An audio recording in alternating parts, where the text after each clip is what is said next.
이 시간에 우리에게 주시는 하나님 말씀은 신약 성경 마태복음 1장의 말씀입니다. 신약 성경 마태복음 1장 1절부터 마지막 절 25절까지 저와 여러분들이 한 절씩 번갈아 읽고 마지막 절은 같이 읽도록 하겠습니다. 아브라함과 다윗의 자손 예수 그리스도의 계보라.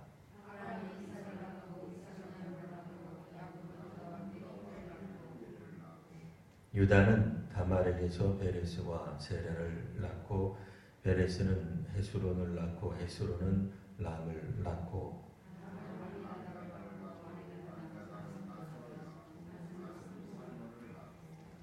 살몬은 라합에게서 보아스를 낳고 보아스는 룻에게서 오벳을 낳고 오벳은 이새를 낳고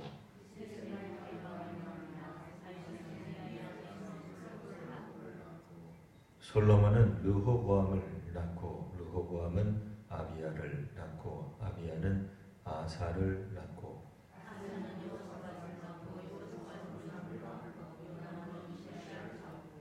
우시야는 요담을 낳고 요담은 아하스를 낳고 아하스는 히스기야를 낳고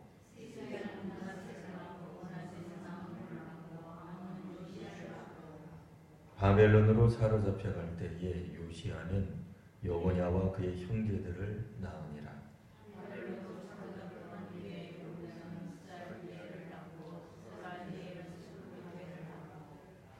스룹바벨은 아비웃을 낳고 아비웃은 엘리야김을 낳고 엘리야김은 아소르를 낳고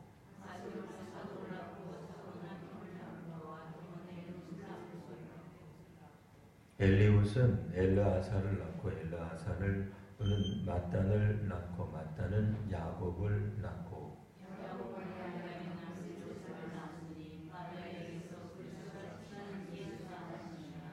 그런즉 모든 대수가 아브라함부터 다윗까지 14대요 다윗부터 바벨론으로 사로잡혀갈 때까지 14대요 바벨론으로 사로잡혀간 후부터 그리스도까지 14대더라.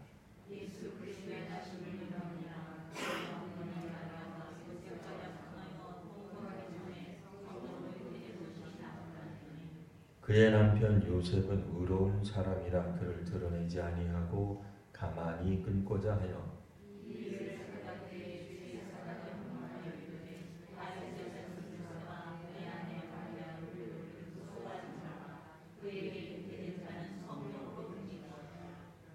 아들을 낳으리니 이름을 예수라 하라. 이는 그가 자기 백성을 그들의 죄에서 구원할 자이심이라 하니라.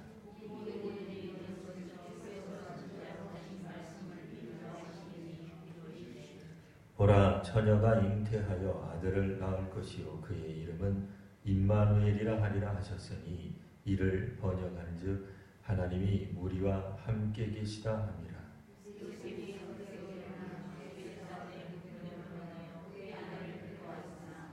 아들을 낳기까지 동침하지 아니하더니 낳음의 이름을 예수라 하니라. 아멘. 이제 그 설날 지나고는 이제 또 첫 번째 수요 예배가 진행이 되고 있습니다.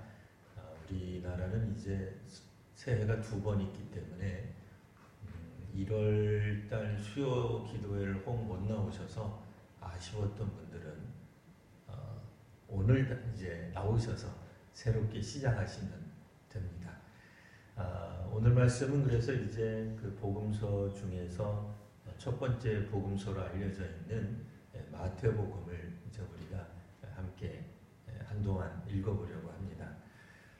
우리 성도님들이 잘 아시는 바와 같이 마태복음은 그 독자가 유대인으로 되어 있습니다.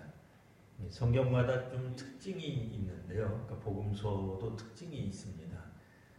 그 기본적으로 예상하고 있는 독자가 누구냐 이게 이제 굉장히 중요하죠. 우리로서는 뭐 그렇게 와닿지 않겠습니다만 이를테면 이게 이제 뭐 제일동포냐 뭐 재미교포냐 이런 분들 2세, 3세, 4세쯤 가면은 우리말이 익숙하지가 않습니다. 이런 분들을 우리가 교육하거나 혹은 한글을 배우려고 할 때 좀 다른 관점에서 우리가 가르쳐 주지 않으면 아마 이분들이 한글 하기가 쉽지가 않아요. 그런 것처럼 오늘 이 복음서도 우리가 읽다가 보면은 기본적으로 유대인들, 유대 출신들과 이방 사람들과의 이제 큰 차이점이 있습니다. 아무래도 유대인들과 이방인들의 큰 차이는 그들의 역사에 있겠죠. 우리 혹 조선시대 때 임금님들 순서 다 기억하세요? 저는 앞에 몇 분밖에 기억 못해요. 공부를 잘 못해가지고 끝까지 다 못 외웁니다만 그래도 앞에 부분들은 다 기억하시죠? 모르셔도 됩니다. 모르셔도 상관없는데 이게 이제 우리 입에 이제 붙어 있단 말이에요. 이제 중고등학교 다닐 때 공부를 아주 열심히 하신 분들은 벌써 입술이 이렇게 막 움직여지시더라고요. 제가 시작 안 했는데도 그런 것처럼 오늘 성경 읽다가 보면은 아브라함과 다윗의 자손 예수 그리스도의 계보로 시작하는데 우리가 구약 성경 읽다가 익히 들어왔던 임금님들, 구약 성경이 임금님이니까 사실 우리하고는 거리가 꽤 멀지만 그래도 구약 성경 읽다가 많이 알던 그런 임금님들 이름이 꽤 많이 나와요. 그도 그럴 수밖에 없는 게 예수님이 다윗의 자손이기 때문에 그렇습니다. 마태복음에서는 예수님을 기본적으로 아브라함과 다윗의 자손으로 묘사하고 있습니다. 그러니까 이 관점을 끝까지 가지고 가는 거예요. 아브라함, 일종의 이제 믿음의 조상인 거죠. 이스라엘, 그러니까 이제 유대 혹은 이스라엘 혹은 히브리 민족의 본격적인 조상이라고 말할 수 있습니다. 우리도 우리의 조상이 누구냐? 단군에서 저 거슬러 올라가면 갑자기 이게 이제 곰까지 나오게 되는데 여하튼 본격적으로 우리 조상이 누구냐? 그러면 어떤 박시성 가지신 분들은 박혁거세 이렇게 나갈 거예요. 어떤 이시성 가지신 분들은 또 아무개 이렇게 이제 그 이전에도 물론 있겠습니다만 그 이전까지는 사실 우리가 거슬러 올라가면 우리도 조금은 신적인 기원이 나와버리죠. 조금은 이제 신화 같은 신적인 거하고 신화하고 조금 다른 개념입니다. 신자가 들어갔다고 해서 다 같은 뜻은 아니고요. 어쨌든 신화적 어떤 존재로까지 우리가 올라가긴 합니다만 이스라엘 역사라고 하는 것 보통 우리들이 이해하는 이제 그런 역사 가운데서는 아브라함으로 나타나게 됩니다. 우리 성도님들 가지신 성경, 제가 가진 성경하고 다 똑같은데 1장 1절 보시면 예수 그리스도의 계보 그리고 가로 열고 누가복음 3장 이렇게 나와요. 이렇게 나와 있죠. 제가 가진 성경에는 성경 본문은 아니고 파란 글씨로 나와 있습니다. 누가복음 3장 23절에서 38절에도 예수님의 계보가 다른 성경, 다른 복음서에도 나타나 있다.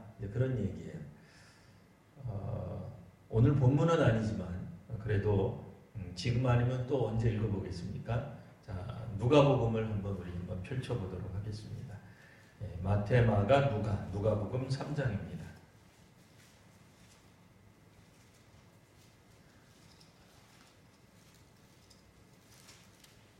자, 누가복음 3장 23절부터 38절까지 나와 있는데요. 읽기로는 23절이랑 38절만 읽어보려고 합니다. 누가복음 3장 23절과 38절 우리 같이 한번 읽어보도록 하겠습니다. 예수께서 가르치심을 시작하실 때에 30세쯤 되시니라. 사람들이 아는 대로는 요셉의 아들이니 요셉의 위는 헬리오. 자, 38절. 그 위는 에노스요. 그 위는 셋이요. 그 위는 아담이요. 그 위는 하나님이시니라. 아멘.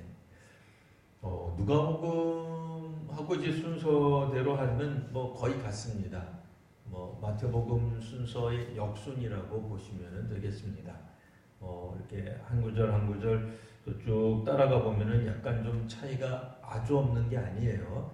그러나 어쨌든 그 차이는 일단 뭐 무시하시고 접어두셔도 되고요. 누구에게서 나고 뭐 여인의 이름이 들어가고 뭐 등등 그런 건 다 빼시고 중요한 건 이제 누가복음에서는 어디까지 올라가느냐 하면은 하나님까지 올라간다. 이건 신화가 아니라 이제 신적 기원까지 올라가는 거죠. 네, 그도 그럴 것이 이제 누가복음 같은 경우에는 그 독자가 누구라고 기록되어 있죠? 누가복음에서는 우리 성도님들 기억하세요? 누가복음에 듣는 사람은 데오빌로 각하 마치 한 사람인 것처럼 어쨌든 그렇게 이제 시작을 하게 되죠. 그래서 이 데오빌로 각하가 누구냐는 뭐 일단 뭐 차치하더라도 중요한 거는 상당히 그 이방인들을 겨냥하고 있다 이런 생각이 듭니다. 근데 오히려 이방인들에게 이야기할 때는 하나님에게까지 거슬러 올라가요.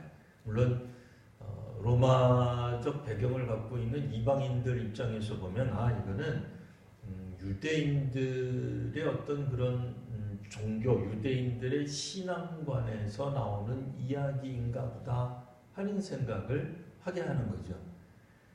그래서 이 예수 그리스도라고 하는 존재가 그러니까 구약의 백성이든 뭐 신약의 백성이든 어쨌든 이스라엘 사람들이 가지고 있는 자신들의 어떤 종교적 신념과 연관 있는 인물인가 보다 이런 것이 아주 강하게 부각이 됩니다.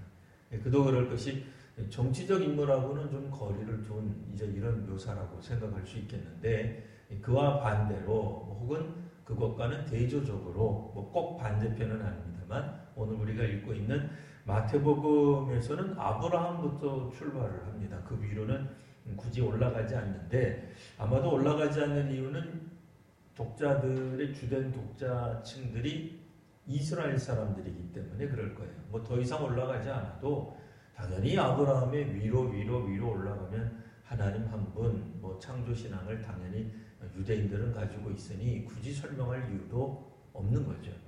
근데 중요한 거는 뭐예요? 아브라함에서 시작해가지고 다윗으로 훌쩍 넘어가 버리죠. 여기서 이제 중요한 건 이제 다윗이 또 중요하게 되는 겁니다. 이 다윗 같은 경우에는 이제 우리가 아시는 바와 같이 우리 성경 이제 오늘 본문의 제목을 제가 이삭, 야곱 다음에는 누구냐? 아브라함, 이삭, 야곱 다음에 우리가 보통 누구라고 배웠죠? 그 교회 학교에서 믿음의 조상 아브라함, 아브라함의 아들은 이삭, 이삭의 아들은 야곱, 야곱의 아들은 요셉. 이걸 우리가 배웠단 말이에요. 이 족장으로 확 넘어가야 되는데 갑자기 여기서 요셉으로 안 넘어가고 누구로 넘어가겠어요? 유다로 넘어가는 거예요. 유다로 넘어가는 이유는 여기서 이제 중요한 건 이제 족장으로서 우리가 이제 창세기를 읽을 때는 족장이 누구냐? 그래서 4명의 족장 이거를 이제 암기하듯이 외웠는데 이스라엘에서는 사실 그 야곱이라고 불리우는 그러니까 아브라함, 이삭, 야곱 때부터 소위 말하는 이스라엘의 12지파, 그러니까 아들 12명이 이스라엘의 지파의 어떤 그런 조상격처럼 되죠. 그래서 뭐 레위 지파라든지, 뭐 단 지파라든지, 뭐 루벤 혹은 우리가 잘 알고 있는 이와 같은 그 유다 지파가 나옵니다.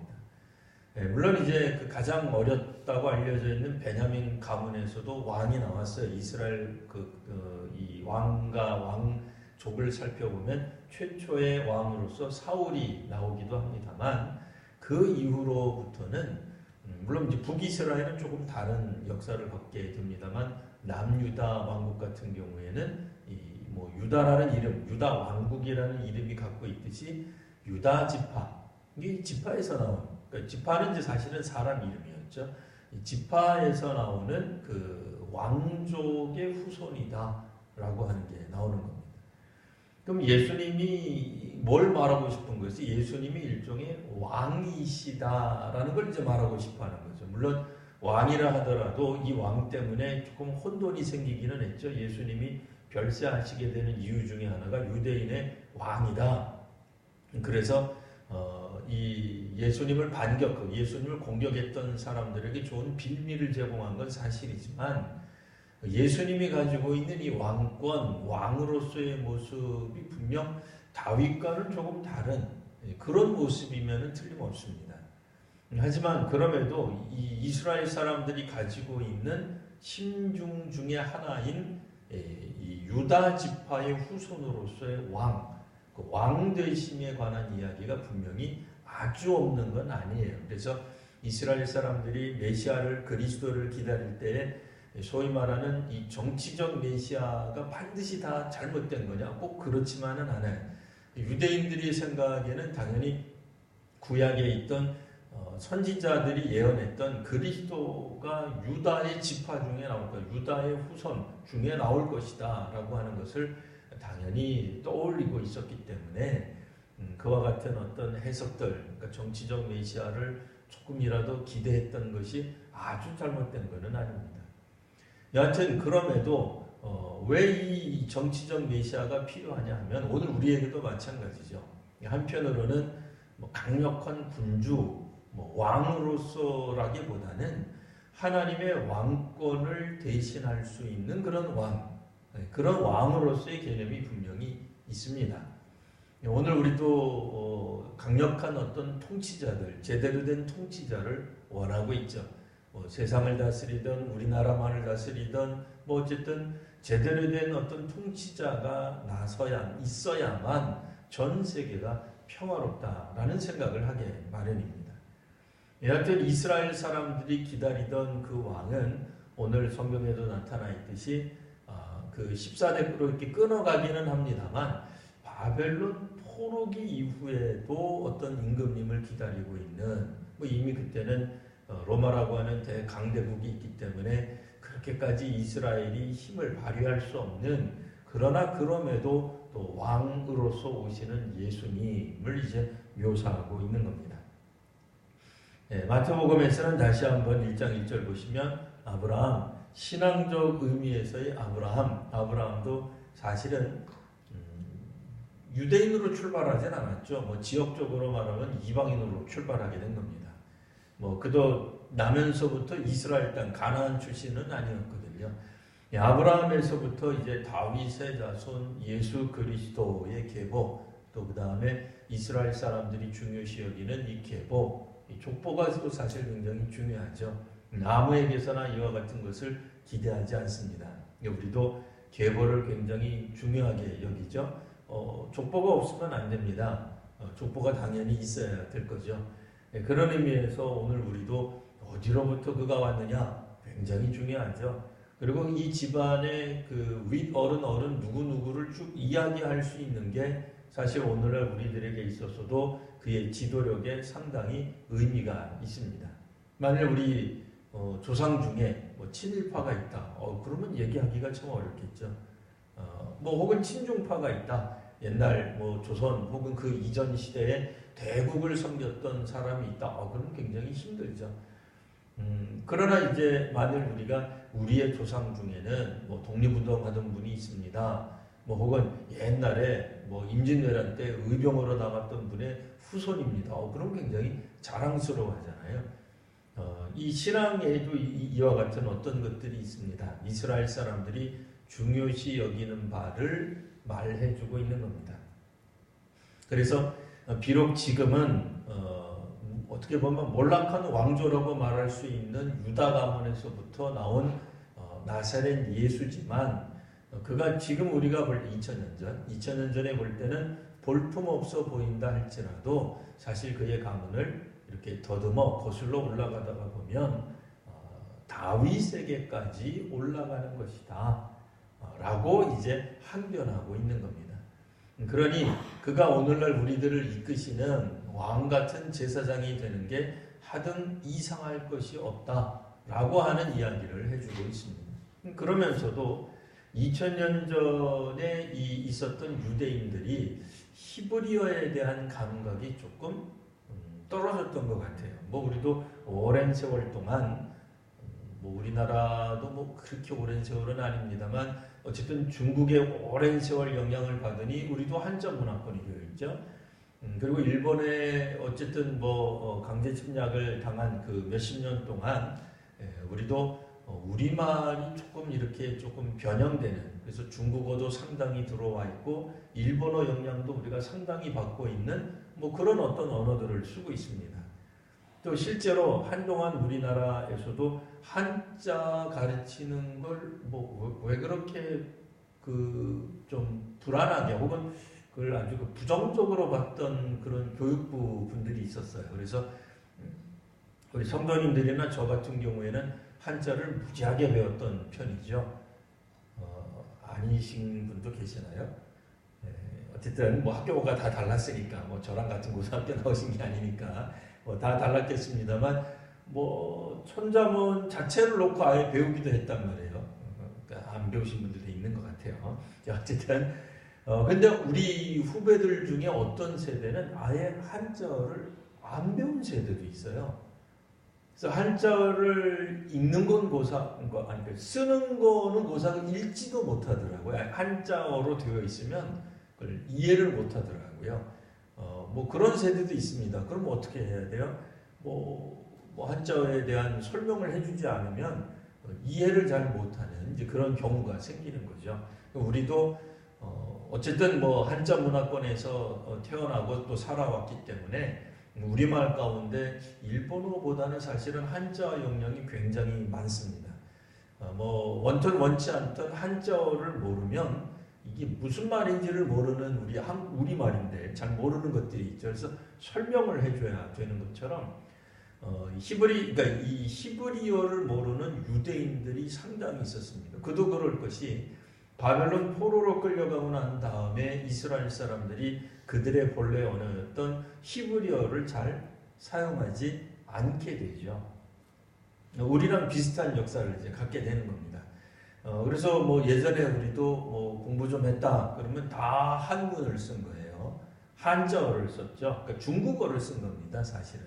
뭐 그것이 그 음가가 우리 한국어로 하여튼 어쨌든 뭐 우리나 옛날 고문서 보면 거의 한자어로 써져 있잖아요.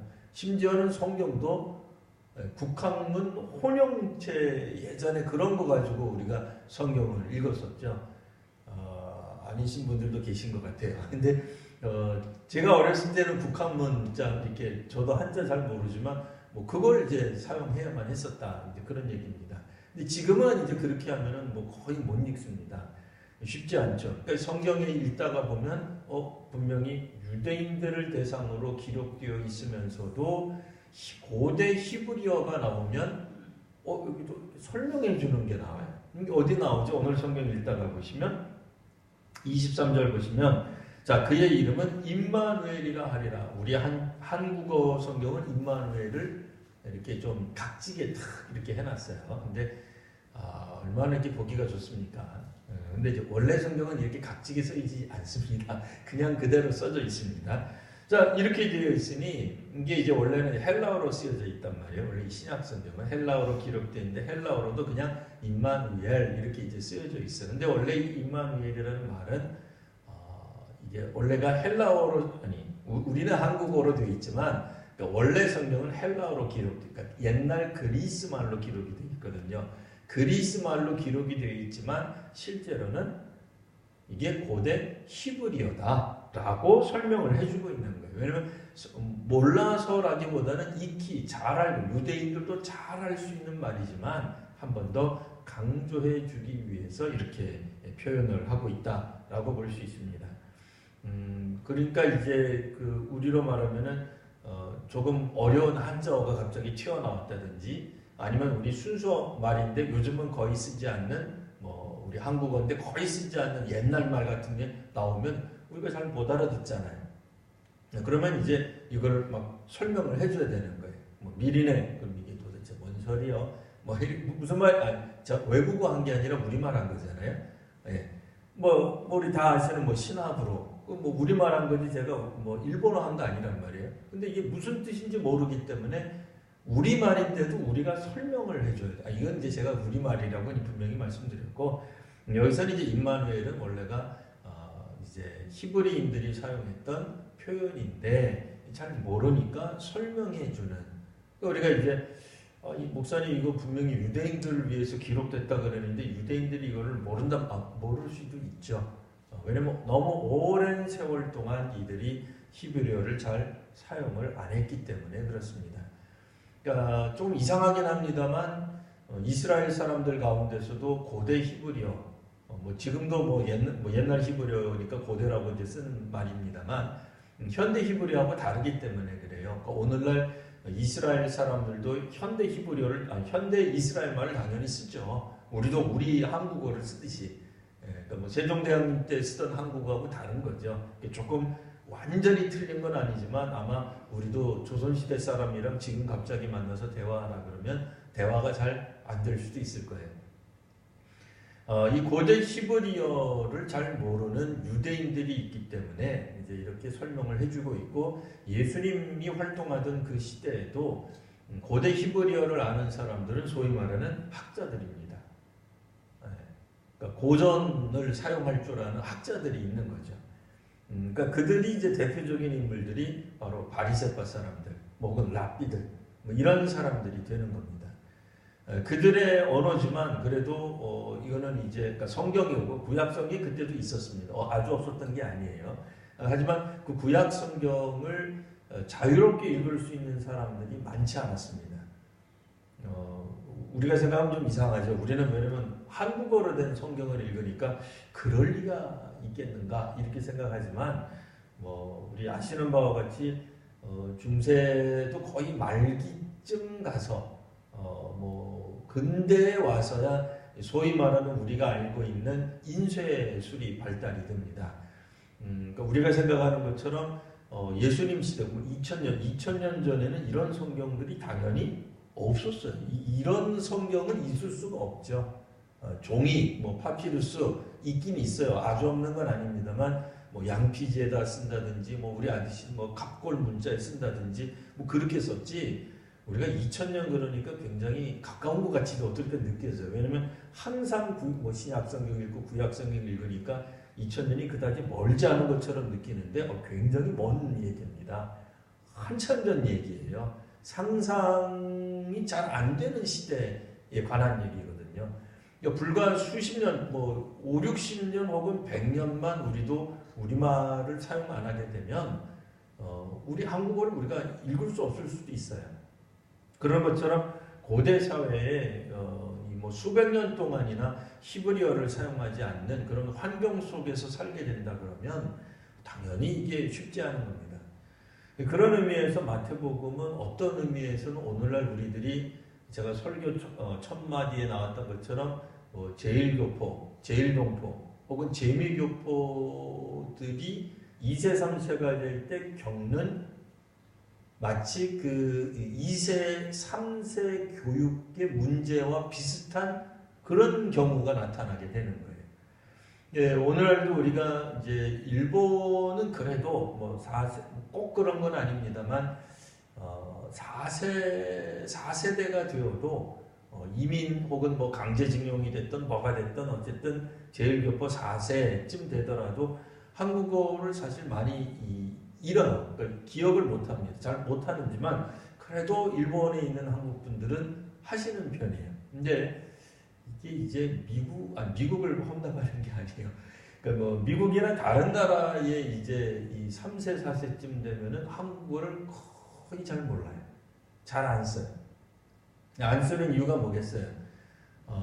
그 세대, 그 시대의 주류에 빨리 들어가려고 하려면 사람들이 영어를 열심히 배울 수밖에 없어요. 꼭 영어뿐 아니라 현지어를 많이 배웁니다. 열심히 배우다가 보면 우리 모국어를 잃게 됩니다. 물론 이제 일본에서도 뭐 피치 못한 사정으로 일본 본 그 유에 들어가려고 애를 쓰는 사람들은 뭐 조선말이 됐든 한국어가 됐든 뭐라고 표현하든 자꾸 잊을 수밖에 없을 거예요. 집에서조차 잘 사용 안 하는 거예요. 그럼 어떻게 되겠어요? 한국말을 못하는 거예요. 그런데 유대인들, 우리도 그런 생각할 때가 있어요. 이 중국 사람들, 화교들, 이 사람들 우리가 좀 지독하다는 말을 그분들이 들으면 이 지독하다는 말에 대해서 기분 나쁠지 몰라도 한국 사람들이 그분들에 대해서 지독하다고 말을 하는 건 어떤 측면에서 그러냐면 뭐 그분들이 뭐 수전너라서 뭐 자기네들만 그런 의미가 아니라 그들의 언어를 수십 년, 수백 년이 흘러도 사용할 줄 안다는 거예요. 심지어는 뭐 유대인들, 네. 중국 사람들, 화교들 깜짝 놀랐죠. 물론 이제 중국 본토나 뭐 경우에 따라서는 그분들도 역사적으로 좀 복잡해서 뭐 대만이든 뭐가 됐든 어쨌든 조금 틀린다 하더라도 상당한 수준의 모국어를 사용합니다. 깜짝 놀랄 때가 있어요. 네. 우리가 만났던 사람이 알고 봤더니 중국 사람이었대. 뭐 우리는 이제 그런 사람들 많이 만나죠. 뒤돌아서서 뭐 사용하는데 중국말 진짜 당연히 잘하는데 이분들이 전혀 우리는 중국 사람인 거 몰랐는데 잘하는 거예요. 제가 이 얘기 계속 하려는 이유가 있어요. 이제 곧 설교가 끝나는데 이 마태복음은 어떤 측면에서 보면 오늘 우리들의 2세대 신앙하고 3세대 신앙하고 연관이 매우 깊습니다. 우리 한국이 예전에는 물론 이제 뭐 양반들도 믿고 뭐 상놈들도 믿고 뭐 노비들도 믿고 뭐 그렇게 믿었어요.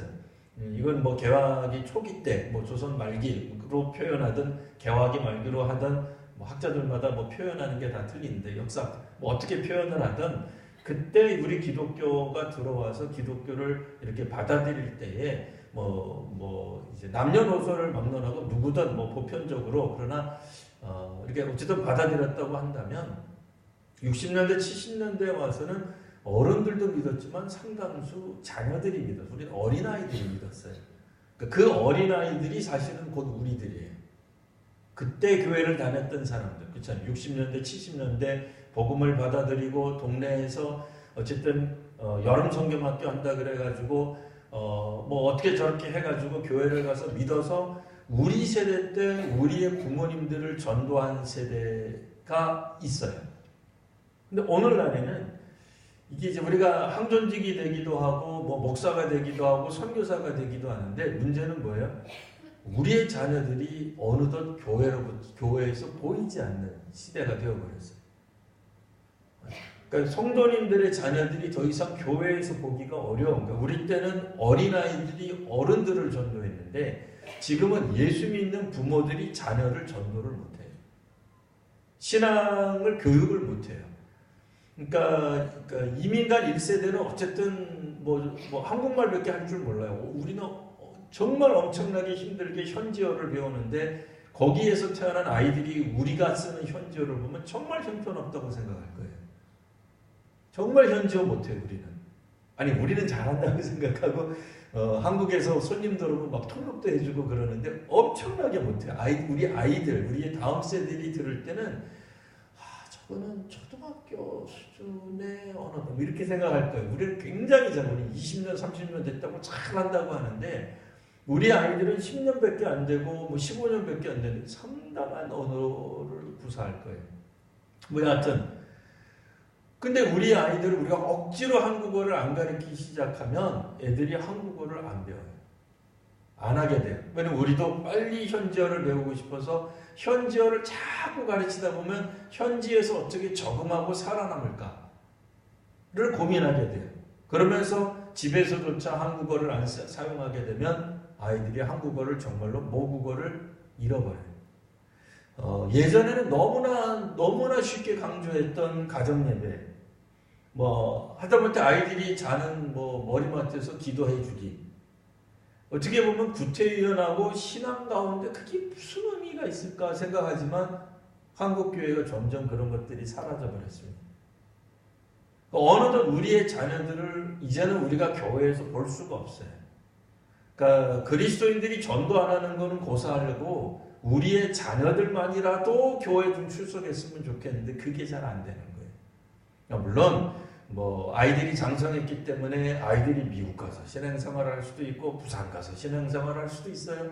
캐나다 가서 신앙생활을 할 수도 있어요. 그거를 뭐라고 하는 게 아니라 기본적으로 신앙에서 거리가 멀어진 아이들, 그러니까 신앙적 언어가 안 통하는 세대가 되어버리고 만 거죠. 연례 행사처럼 교회 오는 거는 있을 수 있을지 모르지만 아이들이 신앙과 점점 거리가 멀어진다면 심각해지는 거죠. 항존직이면서도 자녀들이 교회 출석 안 하는 거에 대해서 더 이상 질문하지 못하는 세대가 되어버렸습니다. 우리 성도님들을 나무라는 게 아니니까 그냥 편하게 들으세요. 예. 예전에는 뭐 안수집사가 되거나 권사가 되거나 뭐 더욱이 장로가 된다 그럴 때 자녀들이 교회 출석 안 한다 그러면 다 이상하게 쳐다봤을 거예요. 그죠? 근데 요즘은 뭐 부인이나 남편이 교회 안 다녀도 뭐라고 안 해요. 항존직의 부인이나 배우자가 교회를 안 다녀도 뭐라고 안 하는 시대가 됐어요. 그거 가지고 뭐라 그러면 목사가 그거는 세대에 뒤처진 이거는 정말 멍청한 목회자. 목사님은 우리들의 삶을 잘 모르시죠? 이런 말 듣는 거예요. 저 예전에도 그런 말 들어요. 수십 년 전에 제가 신학대학 들어갈 때도 저를 많이 우려해 주던 분들이 계셨어요. 제가 신학대학 들어가는 걸 극구 반대했던 분들의 똑같은 이야기가 뭐냐면 목사가 되려면 세상을 경험해 봐야지 경험해 보지도 않고 일반 대학 가지도 않고 직장 생활도 안 해보고 처음서부터 신학대학 가고 게다가 제 핸디캡이 뭐예요? 군대도 안 갔다 왔잖아요. 방위도 안 가. 이러면 당신 목회 못한다는 거예요. 근데 그 말에 대해서 저는 뭐 거절하지 않고 당연히 뭐 그거는 뭐 공감합니다. 저도 걱정을 많이 합니다.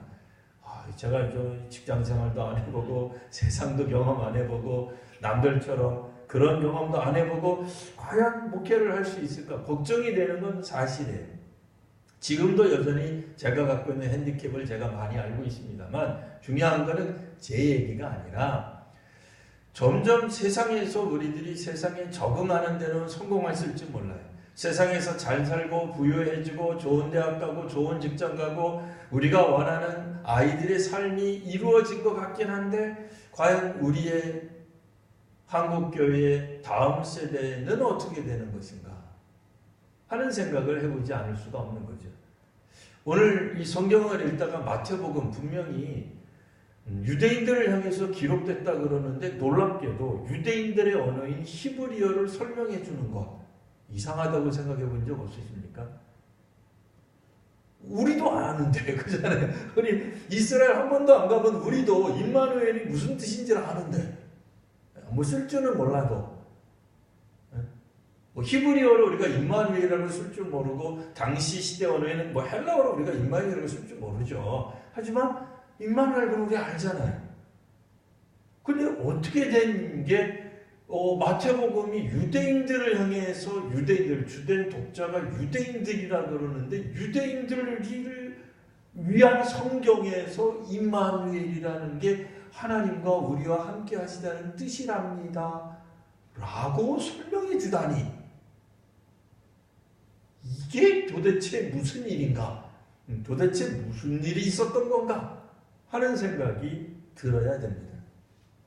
실제로 마태복음은 그런 측면에서 보면 이 국가가 무너진 혹은 자녀 교육에 있어서 더 이상 히브리어를 가르치지 않았던 유대인들의 문제를 그들의 신앙을 그들의 선배들이 가졌던 신앙을 올바로 가르치지 못했던 유대인들의 문제를 안고 시작하는 거예요. 그러니까 억눌리고 가난하고 물론 그런 것도 있어요. 그게 아주 없다는 게 아니에요. 그런 어떤 뭐 민중신학적인 관점 뭐 그런 게 성경에 아주 그런 건 아니에요. 있을 수도 있어. 근데 우리가 또 한 가지 관점을 읽으셔야 되는 게 그게 바로 뭐냐면 어쨌든 신앙교육에 실패하고 있는 당시의 유대인들을 향한 성경이다라는 관점에서도 우리가 읽어봐야 됩니다. 어쩌면 60, 70년대 이후에 8, 90년대 한국교회가 엄청나게 성장하고 있을 때 그냥 뭐 속된 말로 예배당만 지으면 뭐 누구라도 사람 동네 예배당만 지으면 사람들이 밀려오던 시대와는 판이하게 다른 시대를 지금 우리는 살아가고 있습니다. 어쩌면 지금과 같은 똑같은 패턴으로 나간다면 우리 교회도 10년, 20년 후에는 지금 모이는 회집 숫자보다 절반 그 이하로 뚝 떨어질 게 분명합니다. 그렇죠. 왜냐면 새신자뿐 아니라 우리의 자녀들이 나오고 있지 않기 때문에 그래요. 물론 새신자도 나와야 됩니다만 새가족들도 나와야 됩니다만 우리의 자녀들 우리가 이미 이제 우리 성도님들은 이제 나이가 많으시기 때문에 우리의 자녀들이 이미 뭐 시집장가 나와서 우리 교회를 나오기가 극히 어려울 거예요. 그거 알고서 드리는 겁니다. 한국 교회가 가지고 있는 가장 큰 문제점 중에 하나가 제가 볼 때는 다음 세대로의 신앙 전승, 가정에서의 신앙 교육에 상당한 문제가 있다라고 하는 겁니다. 물론 한두 마디로 요약할 수는 없을 겁니다. 우리 자녀가 머리가 컸는데 우리 마음대로 가르칠 수 있겠습니까? 물론 안 되죠. 쉽지 않죠. 누구도 그와 같은 것을 바라고서 우리가 신앙생활 한 적은 없을 겁니다. 그러나 적어도 우리가 정말 뜻을 가지고 있다면 외국에 산다 하더라도 한국어를 가르칠 수 있어요. 가르치는 민족이 있습니다. 우리가 아니어도 어떤 민족들은 극구 가르치는 사람들도 있습니다. 우리 한국 사람들은 다 안 가르친다는 얘기 아니에요. 우리 한국 사람들도 어떤 가정은 4세, 5세가 되는데도 되는 가정이 있어요. 아주 없는 건 아니에요. 우리가 믿음을 갖는다고 하는 것은 외국에 나가서 사는 것과 유사하다, 그 얘기를 드리고 싶은 겁니다. 쉽지 않잖아요. 본토 친척 아비집을 떠난 거예요. 누구도 우리와 함께 하지 않습니다. 우리만 가지고 있는 신앙 전통에 대해 누구도 공감하지 않을 거예요. 신앙은 기본적으로 부모가 가르치는 겁니다. 신앙은 교회 공동체가 가르치는 것이기도 하지만 그 이전에 믿음의 부모가 가르쳐줘야 되는 게 기본입니다. 우리가 다시 한번 지금이라도 우리의 신앙을 과연 다음 세대로 우리가 어떻게 전수해나고 전승할 것인지를 심각하게 고민하지 않는다면 어쩌면 우리는 우리의 자녀들에게 예배라는 용어에 대해서 가르쳐야 되는 시대가 올는지도 모릅니다. 기도가 뭔지 가르쳐야 되는 시대가 올는지도 모릅니다. 마태복음이 뭔지 가르쳐야 되는 시대가 올는지도 모릅니다. 오늘 다시 한번 마태복음을 읽으실 때 우리가 이제 그 이전에 가졌던 그 관점, 그 틀을 무시하고 다 버리자는 거 아니고요. 그 틀을 그대로 가지고 보시되 왜 임마누엘을 굳이 설명해주고 있을까 하는 관점에서 오늘 이 말씀을 같이 읽으시고 또 우리의 자녀들을 위해 또 열심으로 기도하는 우리 귀한 성도님들 되시기를 바랍니다. 기도하겠습니다. 거룩하신 주님, 하나님의 말씀으로 다시 한번 저희들이 나아가 봅니다. 주님, 2000년 전 예수님이 활동하시고 또 예수님이 또 부활 승천하셨던 이후에 유대인들의 삶은 참으로 오늘 우리들이 생각했던 것보다 더 열악하고 힘든 삶이었으면 틀림없습니다. 아버지 하나님, 이들에게 복음을 전한다고 하는 것도 쉽지 않은 일이었을 겁니다. 아버지 하나님, 자신들이 믿음의 후손이요 또 믿음의 조상 아브라함을 가지고 있다는 자만감에 빠지고 있지만 그들은 결코 영적인 민족으로서 살아가지는 못했습니다. 아버지 하나님, 우리 한국교회가 다시 한번 신앙의 눈을 떠서 영적인 눈을 떠서 오늘 우리들의 벌거벗은 모습을 보게 하시고 우리의 신앙이 얼마나 미약한지도 보게 하시사 우리로 하여금 다시 한번 하나님 앞에 기도하며 하나님의 은혜를 간구하는 초대교회와 같은 모습으로 되돌아가게 하여 주시옵소서. 자녀를 위해 기도하는 아버지와 어머니가 더욱더 많아지게 하여 주옵소서. 거룩하신 우리 구주 예수님 이름으로 기도드리옵나이다. 아멘.